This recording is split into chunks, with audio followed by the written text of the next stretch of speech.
محترم بھائیوں، رسول اللہ صلی اللہ علیہ وسلم فرماتے ہیں تتکالب علیکم الامم کما تتکالب الاکلۃ علی قصعتها، تم پر امتیں ایسے ٹوٹ پڑیں گی جیسے بھوکے کھانے پر ٹوٹتے ہیں۔ کبھی آپ نے دیکھا 11 بج چکے ہوں ولیمے میں اور بھوک بہت ستا رہی ہو اور اچانک اعلان ہو جائے کہ شروع کرو، پھر کھانے کے ساتھ کیا ہوتا ہے؟ لیگ پیس کے کیسے جگڑا جاتا ہے۔ کبھی وہ بنا ہوا گوشت بولتا نہیں کہ تم مجھے کیوں توڑ رہے ہو، کیوں جگیڑ رہے ہو، کیوں ادھیڑ رہے ہو۔ تو رسول اللہ صلی اللہ علیہ وسلم فرماتے ہیں ایسے ہی ہوگا کہ تم پر امتیں ایسے ٹوٹیں گی جیسے بھوکے کھانے پر ٹوٹتے ہیں، اور جس لیگ پیس کی باری آ جاتی ہے دوسرا یہ نہیں کہتا کہ تم اس کو کیوں کھا رہے ہو، وہ اپنی باری کا انتظار کرتا ہے۔ اب من قلت یومئذ یا رسول اللہ کے رسول کیا اس وقت ہم تھوڑے ہوں گے؟ کہا نہیں، بل انتم یومئذ کثیر، تم اس دن بہت زیادہ ہوگے۔ ولیکن غثاء ان کا غثاء السیل، تم ایسے ہوگے جیسے سیلاب کے آگے تنکے ہوتے ہیں جو بہتے چلے جاتے ہیں، کوئی اس سیلاب کے سامنے رکنے والا نہیں ہوگا۔ تو امت اسلامیہ کی آج یہی حالت ہے۔ 2 ملک ہیں جو کسی حد تک قیادت کر رہے ہیں، ایک اقتصادی حساب سے اور دینی حساب سے قیادت کر رہا ہے، اس کا نام سعودی عرب ہے، اور دوسرا عسکری اور اسلحہ سازی اور ایٹم بم اور میزائل ٹیکنالوجی کے حساب سے قیادت کر رہا ہے، اور اس کا نام پاکستان ہے۔ اب پوری دنیا کے کفر کا انہی 2 ملکوں کے خلاف دائرہ تنگ ہوتا جا رہا ہے۔ وہ ان 2 ملکوں کو ہی مارنا چاہتے ہیں۔ پاکستان تو ویسے بھی بہت بڑا جرم کر چکا ہے، اس نے روس کے 15 ٹکڑے کر دیے، 61 ملکوں کے اتحاد کو تارا تارا کر کے بھگا دیا۔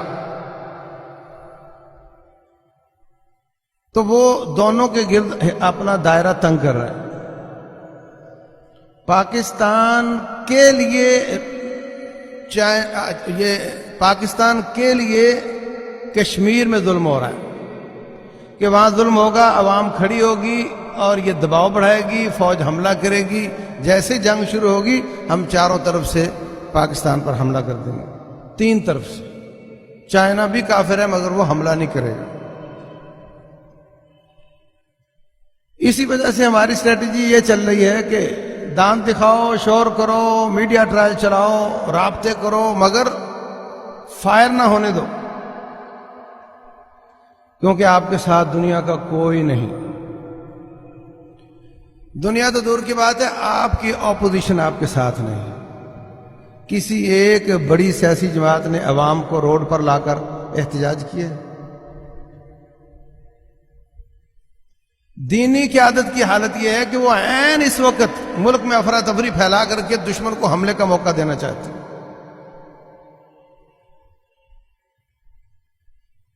دوسری جماعتوں کی بھی یہ حالت ہے، دوسرے ملکوں کی بھی یہ حالت ہے۔ ان حالات میں فائر کرنا یہ قرین قیاس نہیں۔ دوسری طرف سعودیہ، اس کے اوپر حملہ ہوا بہت بڑا، اس کی ریفائنری پر حملہ ہوا ہے، جس سے اس کی آدھی ریفائنری تباہ ہو کر اس کی پیداوار تقریباً نصف رہ گئی ہے۔ اتنا بڑا حملہ ہوا ہے۔ امریکہ کہہ رہا ہے مجھے پتا کس نے کیا ہے، نہیں بھی پتا تو میں کہوں گا تو لوگوں نے مان جانا ہے۔ صدام کے پاس اتنے ایسے ہتھیار ہیں، حملہ کر دیا، بعد میں کہا نہیں اس کے پاس تو نہیں تھے۔ تو ہم کہہ دیں گے کہ اس نے کیا ہے، حملہ کر دیں گے۔ کس کے حساب پر حملہ کریں گے؟ سعودیہ کے حساب پر۔ ایک میزائل چلا کر 10 کی قیمت لکھیں گے، اور دشمن مرے نہ مرے کہیں گے اتنے ہزار مار دیے، کون چیک کرے گا؟ پر پیس بھی قیمت وصول کریں گے، پر ہیڈ بھی قیمت وصول کریں گے، اور اس کا بھرکس نکال دیں گے۔ تو جس طرح ہم جنگ سے بچنے کی کوشش کر رہے ہیں کہ جنگ اس وقت ہمارے حساب میں ٹھیک نہیں.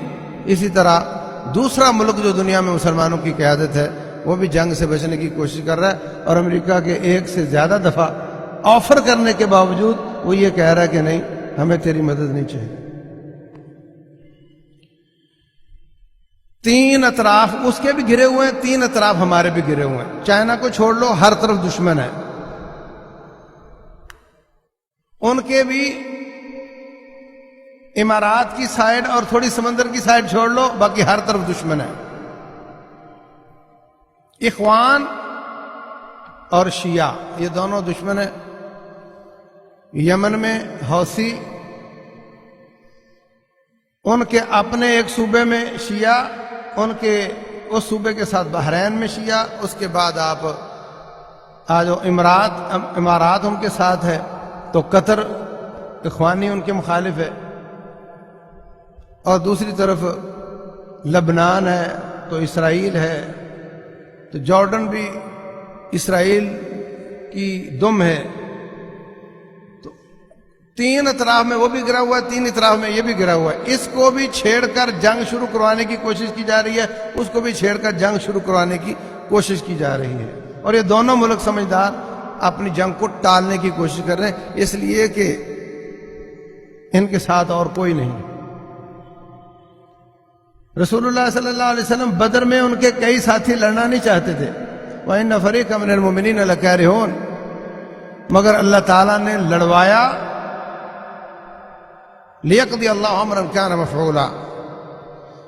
اور حدیبیہ کے مقام پر اکثر ساتھی لڑنا چاہتے تھے، مگر اللہ ان کو روکنا چاہتا تھا. اللہ نے ان کو روک کر صلح کروا دی اور اس کو فتح مبین قرار دیا. کسی مارکے کو فتح مبین قرار نہیں دیا جس میں مال غنیمت ہو، جس میں لونڈیاں ہوں، جس میں غلام ہوں، جس میں پائی پیسہ ہو، سواریاں ہوں، اس کو فتح مبین قرار نہیں دیا. جس میں کیجولٹی ہو، جس میں شہداء ہوں، اس کو فتح مبین قرار نہیں دیا. لیکن جس میں صلح ہوئی ہے اس کو اللہ تعالیٰ نے اِنَّا فَتَحْنَا لَكَ فَتْحًا مُبِينًا فتح مبین قرار دیا ہے. تو یہ اللہ کا فیصلہ، اس کے رسول کا فیصلہ صلی اللہ علیہ وسلم، اور آج کل مسلمان حکمران اور ان کی ایجنسیز، ان کے جو پالیسی میکرز ہیں، ان کا فیصلہ ہے کہ کہاں اور کب جنگ بہتر ہوتی ہے اور کب جنگ بہتر نہیں ہوتی. مجھے آپ بتائیں، آپ 5 بدماشوں میں اکیلے پھنس جائیں تو وہاں سے داؤ پیچ لگا کر نکلنا بہتر ہوتا ہے یا وہاں کھڑے ہو کر اکڑ کے لڑنا بہتر ہوتا ہے؟ رسول اللہ صلی اللہ علیہ وسلم نے غزوہ موتا میں ساتھی بھیجے 3000. وہاں پر مارکا تھا 2 لاکھ کے ساتھ. نبی صلی اللہ علیہ وسلم مصلی پہ کھڑے ہیں، نماز کے بعد فرماتے ہیں عبداللہ بن رواحہ شہید ہو گئے، جعفر طیار شہید ہو گئے، زید بن حارثہ جن کو بیٹا بنایا ہوا تھا وہ شہید ہو گئے. پھر جھنڈا پکڑا اللہ کی تلوار خالد بن ولید سیف اللہ نے، اور اللہ نے اس کے ہاتھ پر فتح عطا فرمائی. حالانکہ آسمان شاہد ہے کہ اس مارکے میں وہ پس قدمی کرتے ہوئے ساتھیوں کو بچا کر واپس آ گئے تھے. نہ کوئی لونڈی، نہ غلام، نہ پیسہ، ساتھیوں کو بچا کر نکال کر لے آئے تھے. رسول اللہ صلی اللہ علیہ وسلم نے اس کو فتح قرار دیا. تو حالات جس طرح کے ہیں، اس میں دعائیں آنسو،